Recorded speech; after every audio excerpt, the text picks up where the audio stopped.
In 1883, Anne Neville was crowned Queen of England, yet in mere months it would all unravel. Her only son died the next year, leaving England without an heir. Anne was devastated, but her nightmare was just beginning. Anne Neville was born in a time of chaos. The Wars of the Roses had just begun, and the end was nowhere in sight. In fact, Anne would never see peace in her entire life. And to make matters worse, Anne's father was right in the middle of the action. It's hard to stay out of the conflict when your father is the infamous kingmaker. Anne's father was Richard Neville, the 16th Earl of Warwick. Today he's known as the kingmaker for his role in helping not just one, but two separate men claim the throne of England. Her dad may have been one of the most important men in England, but Anne's mother was no slouch herself. Anne's mother, Anne de Beauchamp, was one of the wealthiest women in the entire kingdom, and that made her inheritance very interesting to anyone who wanted power in England. Thanks to her ruthless father and her extravagant mother, men would be fighting over Anne Neville for her entire life. Under normal circumstances, Anne Neville and her older sister Isabel would barely have seen a cent of their parents' vast estates, but one fact changed everything. The couple never had a son, as Isabel and Anne grew older. Anne actually had a charmed childhood hidden away at the luxurious Middleham castle. It was here that she came across two young men, men with whom the rest of her life would be inextricably linked. Their names were Richard and George, but it was their last name that mattered, York. The Nevilles were distantly related to the rebellious Richard, Duke of York, the man many believed would become king by the time the Wars of the Roses were over. As such, York sent his two youngest sons, Richard and George, to live and train at Middleham Castle. There, the two boys came to know the sisters Anne and Isabel very well. In just a few years' time, each of the brothers would marry one of the sisters, and yet all of their unions would end horribly. Now, any plans that the kingmaker and the Duke of York had went up in smoke in 1460, when the Duke lost his life in battle against the forces of his nemesis, the mad King Henry VI. It seems like maybe the Duke's end might mean the Wars of the Roses were over, but no, the Yorkists rose up yet again and deposed Henry, making the Duke's eldest son King Edward IV.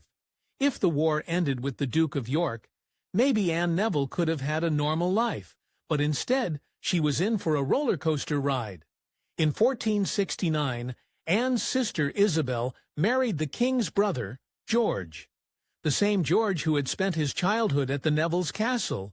It seems like a completely obvious match, but these were uncertain times.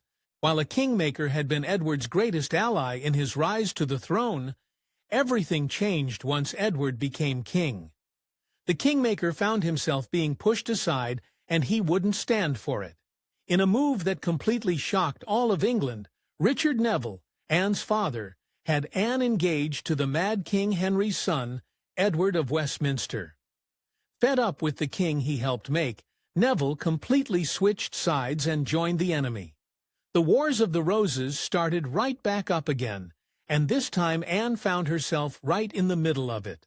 Edward of Westminster had been living in France with his mother. When Anne and her father sailed across the English Channel to meet up with them, and in 1470 Anne Neville married Edward. As long as everything went according to the kingmaker's plan, the two of them would be king and queen of England before long. But to say things didn't go according to the plan would be an understatement.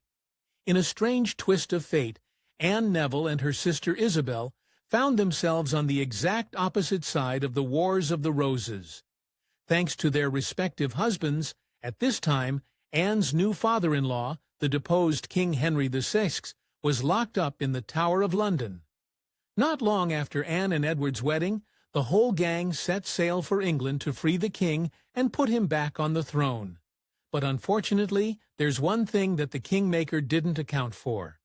Richard Neville thought he had one ace in the hole, his son-in-law George, King Edward IV's brother.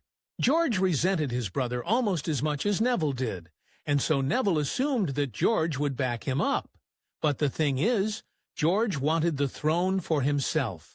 He wasn't about to help the kingmaker put crazy old Henry VI back on the throne. Anne's marriage to Henry's son sealed it. George realized Neville would never help him become king, so he abandoned the kingmaker and rejoined his brother.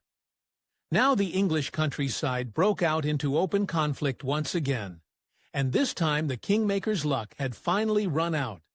His forces met King Edward's on the field at the Battle of Barnet, and it was an utter disaster. Richard Neville, Anne's father, lost his life in the fray, but after Barnet came the Battle of Tewkesbury, the first time Anne lost her father, and this time she lost her husband.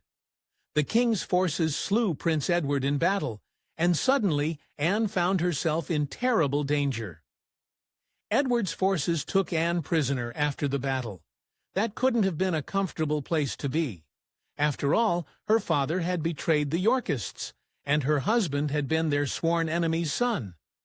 But remember how Anne stood to inherit one of the biggest fortunes in all of England? This would end up saving her hide.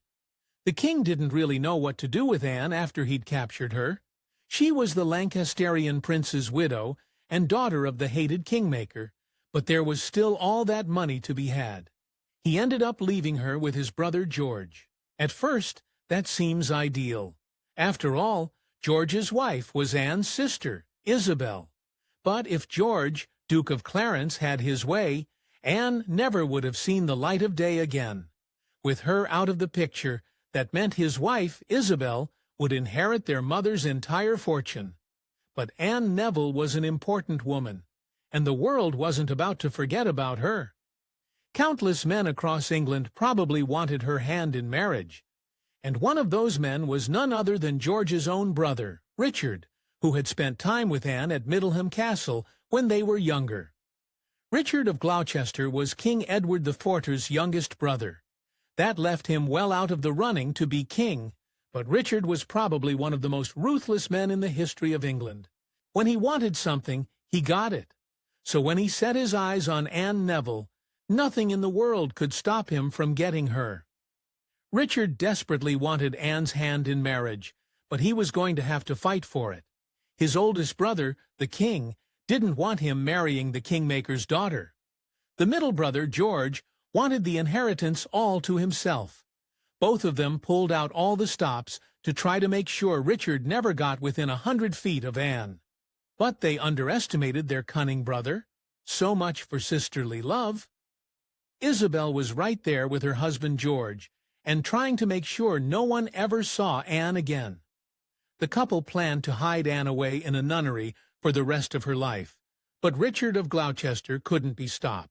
According to some accounts, George and Isabel went so far as to force Anne to live as a servant, working discreetly in a London kitchen, to hide her from Richard's gaze. Even if it's true, it didn't make a difference in the end. Richard of Gloucester managed to track Anne down and escort her to a sanctuary at the church of St. Martin's-le-Grand, where George, her sister, or even the king couldn't get to her. Once Richard had found Anne, he did something no one expected. He actually agreed to give up most of her inheritance.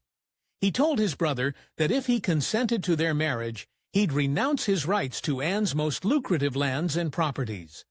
If nothing else, this seemed to prove that Richard actually loved Anne. But with Richard, there was always more than there seemed.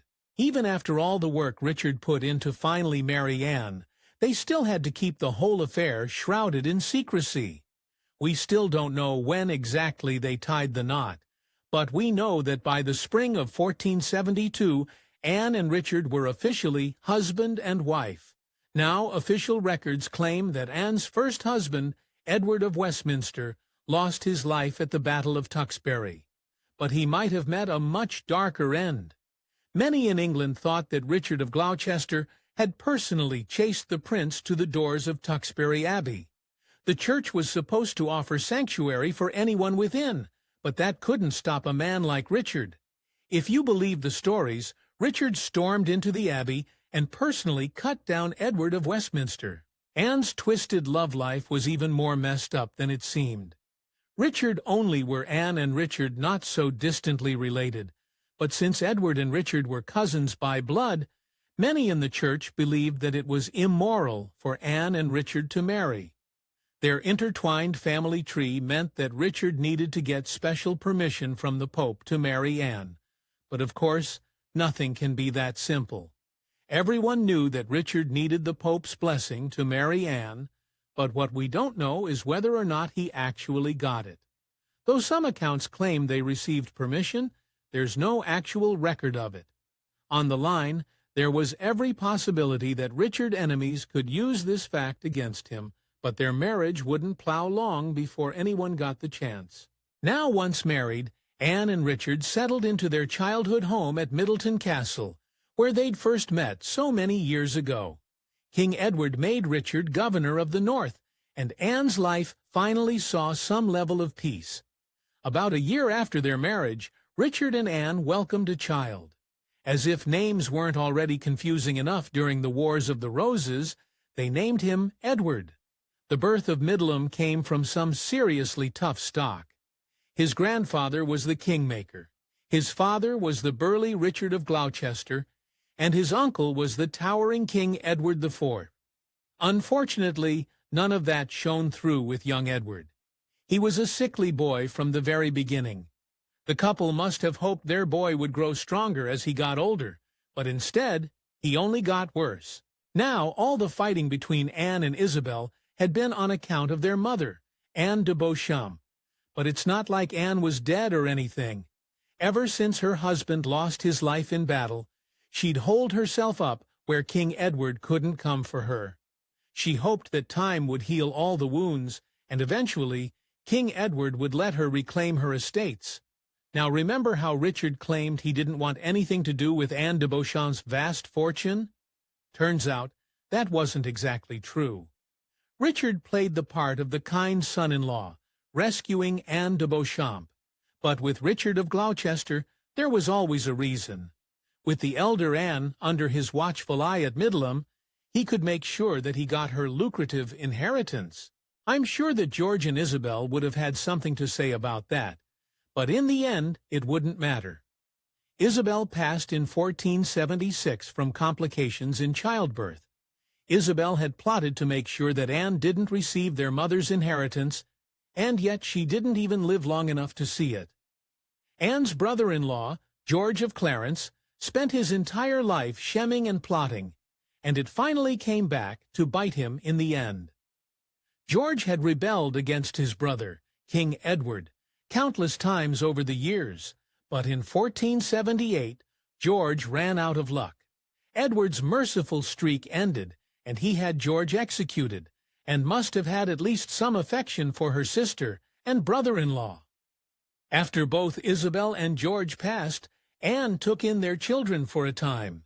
One of the kids that Anne took in would grow up to become the infamous Margaret Pole, who dared to cross Henry VIII and ended up paying for it with her life. If Anne showed some fondness for Isabel and George by taking in their children, Richard completely canceled out that kindness. According to some stories, Richard personally sought to his own brother's execution. That's bad enough, but how he did it is truly disturbing. He had his own brother drowned in a cask of wine. Now, by 1483, the Wars of the Roses had been over for a decade. King Edward IV held the throne securely at the time, and he had 2 healthy sons to inherit it. So, when Edward suddenly passed, it may have shocked England, but no one panicked. At least this time, it seemed like the transition would become smooth and simple. But you're not accounting for Anne's husband, Richard, the man who always got what he wanted. In what turned out to be a horrible mistake, King Edward made his brother Richard Lord Protector when he passed. Basically, Richard was supposed to look after the country while his 12-year-old nephew, the new King Edward V, came of age. Richard wasn't about to let his snotty nephews take the throne that should have been his. He wanted that crown, and he pulled one of the most twisted stunts in the history of England to get it. Before Edward V never even got the chance to be king, Richard brought Edward and his younger brother to the Tower of London for protection and promptly threw away the key. Edward IV wasn't even cold yet, and Richard dealt him a chilling betrayal. He had his brother's marriage invalidated, declared that his nephews were illegitimate, and made himself King Richard III instead. Against all odds, the kingmaker's daughter had become the Queen of England. As for Richard's nephews, no one ever saw them again. The world remembers them as the tragic princes in the Tower, and historians widely agree that Richard eventually had the both of them secretly executed. Richard and Anne officially became the King and Queen of England on July 6, 1483. The Archbishop of Canterbury crowned them both in a joint ceremony, one of the most extravagant coronations England has ever seen. Almost every single noble in England showed up for the spectacle.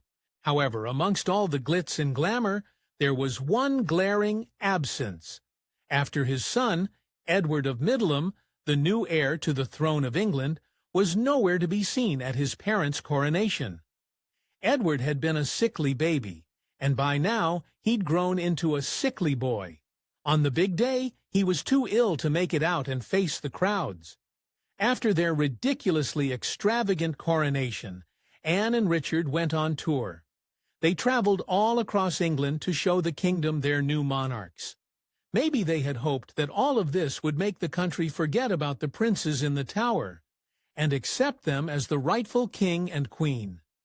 Now, in April 1484, the day Anne had been fearing for a decade finally came. Her feeble son, Edward, suddenly passed. No one knows exactly what happened to him, but no one was surprised when it happened. Edward was living on borrowed time since the day he was born, and the Reaper had finally come for him. Edward spent much of his life living in the country at Middleham Castle. His parents hoped that keeping him away from the hustle and bustle of the city would finally bring his strength to him, but it never came. In a cruel twist of fate, Anne and Richard were actually en route to Middleham to visit their son when they heard the news he was gone. If he'd held out for just a few more days, they could have said goodbye, but they didn't make it. To say the news hit them hard would be an understatement. The loss of young Edward understandably left Anne and Edward absolutely devastated after she lost her son, and focused all of her devotion on her nephew. George and Isabel's son, Edward, Richard had lost his heir to the throne, but at least Anne could still have a boy to love and dot upon. But it wasn't enough. The loss of her son hit Anne hard. Her nephew couldn't feel the void that young Edward had left, and within months of the boy's loss, Anne started fading away. Perhaps she had simply lost the will to live, but from the moment she lost her boy, Anne's days were numbered, just months after Edward of Middleham passed, and Neville joined her son in the afterlife. Based on contemporary accounts, modern historians believe it was tuberculosis, but it was clearly more than that. Anne was only 28 years old in the prime of her life, but in the blink of an eye, she was gone. Illness may have claimed her, but it seemed that Anne had simply lost the will to live. Now, if you enjoyed this video, do hit the like button, and if you're interested in more historical stories like this one, make sure to subscribe.